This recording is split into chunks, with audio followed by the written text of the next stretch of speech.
another painting session. Today, as you might have guessed, we will be painting Jupiter, the next planet on our solar expedition into Mercury all the way to Pluto. Of course, skipping Earth along the way. As I've said in my other videos, I've made many paintings themed at the places, real places on Earth. So I thought it was going to be a bit redundant to do that again. I think just skipping that and getting straight to Venus to Mars would be much more effective. So with that out of the way, let's get on to the task at hand. Jupiter, as you can see here, I'll lift up the sketch for you to see. This is the broader image. This is the fine details. Now I'm a little bit conflicted about the landscape. Everything is fine except for the arches, these two things right here. And so the first thing that I didn't really appreciate is the amount of top it has, the amount of top surface. So over here I have it as it is to be reduced or deleted altogether. So I'll see how that goes. I might add some other stuff, might not, or the arches will be fine as it is. They should be. I might have some more rocky terrain up there, not just flat. But we will see how it goes. On to Jupiter. It is the first gas giant along our path. Not only that, it is the biggest one. I forget how many moons it has. I believe 43. I could be very mistaken, but it has quite a bit of moons. The most notable are Europa, Ganymede, and Io, all of which will be I don't think it's Ganymede. I think Callisto is here as well. Ganymede won't be here. Callisto will. So the base landscape will be that of Europa, with a lot of ice. That's what this is. Ice. It'll be white, grayish ice. So not the normal type of ice that I usually make. And then we will have Callisto over here. It will have a lot of like white spots, to say. And then we will have Io, a very sickly green, not like Venus, but more vibrant. Kind of like, the color is pretty yucky. I'll bring up the image, of course, but it's not a nice color. It's definitely a unique one, but it's a strange color. But the biggest thing of all of these is, of course, the main man himself, Jupiter, or main thing rather. Jupiter, as I said, I have made the planets all before, and Jupiter was the one who gave me the most trouble, as it is that red spot that needs some careful coordination, skills to do that careful coordination I did not have back then, but now I do, or I think I do. We'll find out.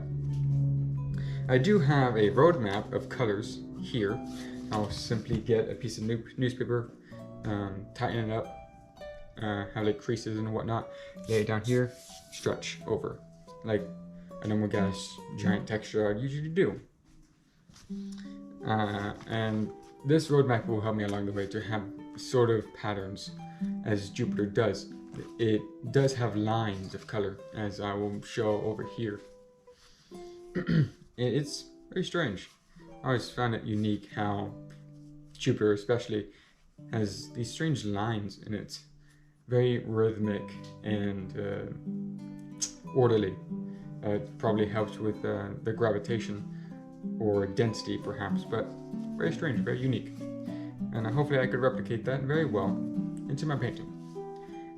Even more, I do hope that I could replicate everything else.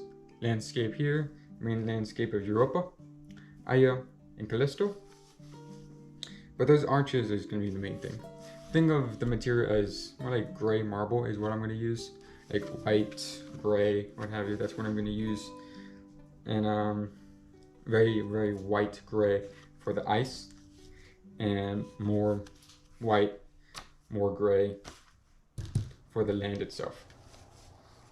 So that is the game plan. A very cold, and white world, marblish world, contrasted by the very bright, except for Callisto over there, very bright planets. Even have the sun right there. But I'll just have like a dollop of from like a brush to just paint on it. So that's what the dot's gonna be there for, or just nothing at all. I don't know. I might just have a spritz. I might have more. Who knows? But with that out of the way, I do hope you all enjoyed the video as much as I hopefully will.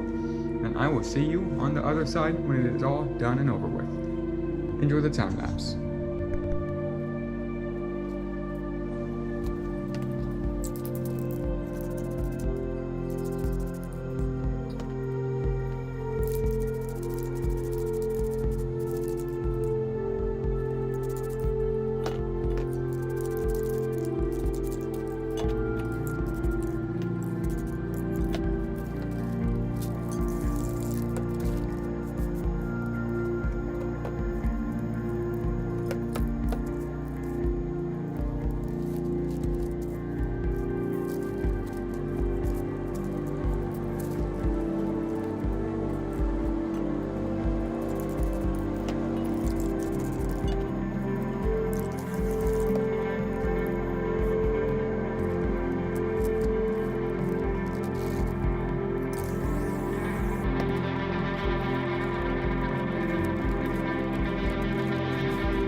And here is the finished product.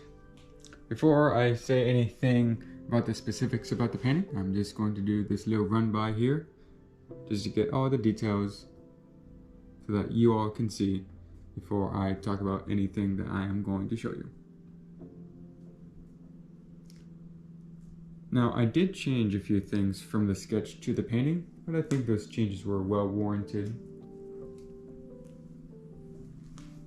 The major one, if you paid attention to the sketch, was the original sketch didn't have the little rock spires or rocks at all. It was just the arches. And I think adding those, especially to the left without this, was a good job on my part, because I didn't think it was going to look good. It was going to be a bit bland, and I did some more research about Europa, the planet that this landscape is about.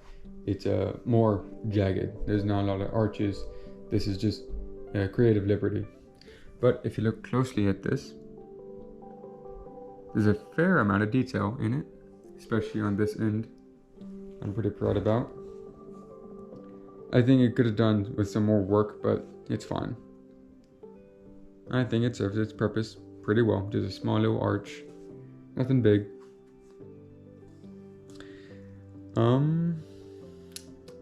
Where next? Well, I'll go to the planets next.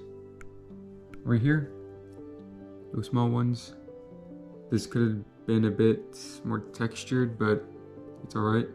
The edge is also a bit jagged than my liking, but overall it's fine. Comets are good, though, because I didn't know I wasn't going to put an arch here. There is a lack of comets over here, which it's fine. Now looking back on it, the sun over here, okay, for it being a source of light, but of course it could have done with a bit more touch-ups or just renewals, different method of making it, so to say. Like I don't think I should have added the circle. I think I should have just had like a beam of light or something. But in the skybox anyway, the main attraction, the Jupiter, I think I did a very good job on this one, and significantly better than the last Jupiter I tried to make, which I don't believe I made a video on. It did not look good, not at all. This one is significantly better. I think you generally pass this off as something that looks very similar to Jupiter, and that's what I was going for. If I achieved that in this planet, I think I have done my job quite well. But back onto this, the water or ice, it doesn't really matter how you look at it. The horizon line, I did this intentionally, up gradients and down gradient with the white, the white spray paint. I didn't want it to be a sharp horizon. I think it works well being like this. The land itself, I did some research. The land itself on Europa is very gray, maybe a bit more darker than this, but a lot of gray, white, what have you. Maybe like the only time you see dark like this, of what we know anyway, of the things I saw, is this is just shading. What it really looks like is just gray and white, a very bright planet, and something that has a lot of canyons or scars on it, little divots, so canyons. It was on the back of my mind making canyons, but I already have a plan for that, so let me bring that up. This one for Uranus, Neptune, has a canyon in it, and Pluto has some wide canyons, so I want it to be a bit more diverse. I think this is going to serve its point very, very well. This is going to be different from the other ones. Maybe Neptune, because it's still going to be icy in theme as Neptune. This has a different type of ice. This has, water ice or what have you, like a big body of ice. Neptune would just have sprays of cryo geysers. If you don't know what that is, think of a geyser, but it's ice. It's just ice vapor. If you've ever seen a bucket of water being thrown in sub-zero temperatures and it just turns to what looks like steam or frost, that's what it shoots out. Very interesting. But we will get to that later. We are on this painting. Overall, I think I did pretty well. The merging from the rocks to their surfaces could have been done a bit better, but all in all, it's fine. If you look away from it, it looks alright. Good. Maybe the arch could be a bit bigger because it's a bit too small, but that's fine. It's alright. Jupiter is still the main focus point along with this one, so that's why I noticed it pretty well, that it's just not big enough. But I already put the gloss coat on it, so I'm not going to do anything else to it now. But as far as critiques go, I think that's all from on my end. If any of you have any of your thoughts about the video, the editing of it, the painting, most importantly, feel free to comment down below. Either it be criticism or compliments, both are equally as welcome, and I will try my hardest to read all of them. Furthermore, it'd be very appreciated if you were to like and subscribe equally as if you were to comment. I enjoy all three modes of appreciating what I do. I do hope that if you do enjoy my work, you would subscribe to my channel, as it would remind you and update you on any of the new uploads I intend to make. At the moment, on updating schedule, I'm a bit flimsy on 2 to 3 day. I think I'm going to merge to 3 days, as I'm going to be editing more and I had to balance a lot of other things along with this. Not only that, I am doing much more detail on my paintings. There's more effort being put into them, most definitely, and that requires time and development for these paintings to look well, and to make a video, to edit it, and for the video to look well. So the schedule is going to be a bit flimsy, but subscribing and turning the little bell icon on will certainly help that process of telling you my schedule and when uploads are being sent out much easier. But with that out of the way, I hope you all had a great time watching my little painting session. I do hope that you did enjoy the finished product, as well as the the journey. Yes, the journey it took to get here. And until next time, of course, if you know the order of the solar system, you know that next up is Saturn, the ring giant. So I hope to see you all there, and until next time, I hope all of you have a great night. Bye bye.